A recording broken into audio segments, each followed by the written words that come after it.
And our next guests believe that our brains could actually be stopping us from living a healthy and happy life. Joining us this morning is performance coach and stress management expert Laura Picardi and Executive Officer for Palliative Care New South Wales, Linda Hansen. It's great to have you both on. Laura, let's start with you first. So how are our brains stopping us living our best, happiest, healthiest lives? Well, good question. So I just think we're still not appreciating and respecting the fact that our brains actually control everything that happens inside our bodies. So our brains are our main control centre, and the main priority of our brain is to keep us safe. So although the world has evolved at an amazing rate, our brains haven't. So they still respond the very same way they did thousands of years ago. So if they detect a danger, then we go into fight or flight mode, which I'm sure you've heard of. Sure.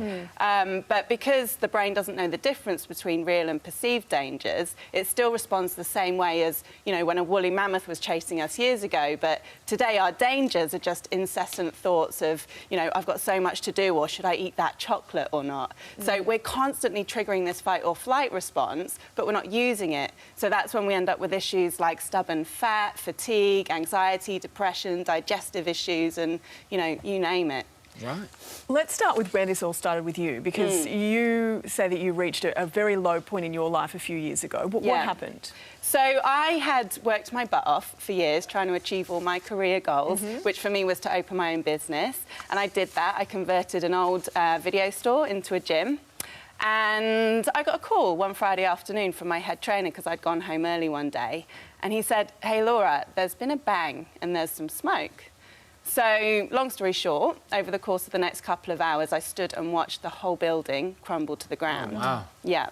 So, I actually kept the business going. I relocated it the next day, but I eventually had to shut it down because my health was at a critical point.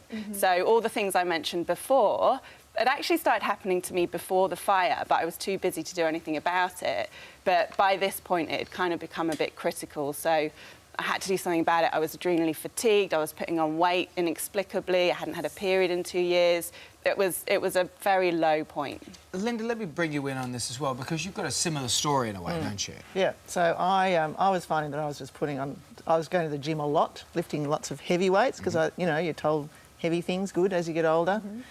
And I just kept getting bigger and bigger, not muscle bigger, fat bigger. Yeah. Okay. And getting more and more depressed, and I was finding that I was really struggling to get through a day with any energy and fun. The joy was kind of gone for me.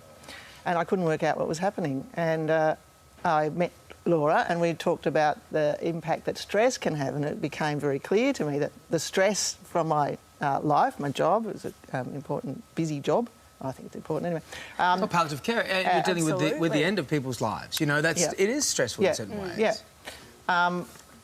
But I thought that doing all of that work in the gym would counteract all of that stuff, and actually it was just adding to my stress, and I was just getting bigger and bigger, and I had to find a way to stop that, knock it on the head, and find out what was really going on, and Laura helped me to do that. So is it then the stress of trying to make yourself well that builds into that? So you're so stressed that I've got to go to the gym at this time, and I've got to eat healthy, and have I done the shopping, and is that feeding into the unwellness? Yes, as well as the physical stress of your job, all of that stuff. No, the gym stuff, that really heavy lifting stuff, that I thought would be the easiest way to keep weight under control, has actually been counterproductive for a woman of a certain age. Well, I think a lot of people are feeling that way too. If you're a parent or anything like that, you've got a heavy workload, and then you go to the gym and do a heavy workload, and you wonder why you're tired at 6 o'clock at night.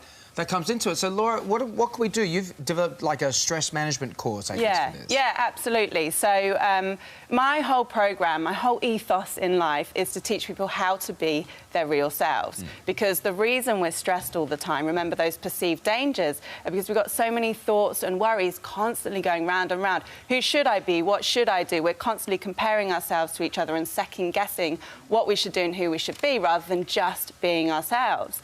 So my programme allows people to do that, teaches them how to do that. So first of all, we have to know what is actually important to us, what fundamentally makes us happy and drives us. What do we actually want rather than what we should want? And then we have to release the stories that we're telling ourselves over and over again every single day, which when you peel off all the layers, for most people, it's usually something like, I'm not good enough. So I help people retrain the way that they think so that they can control the way that they feel. Therefore, they're not triggering this fight or flight response all the time unnecessarily. And once this happened, did this work? Absolutely, yeah. Just the phrase, good enough is good enough. Yeah. Changed everything for me. So It was a toughie at the start, though, wasn't it? it was a toughie, and we had to go through all of that not good enough stuff. It's hard to let go of old habits in your head, isn't it? Yeah. It certainly is. We are our own worst enemies so much of the Thank you both for coming in. Thank you. Thank you for having Pleasure. us. For more details on how you can get involved in Laura's program, head to the Today Show website. Up next, will Cam and Jules take their marriage to the next level in The Real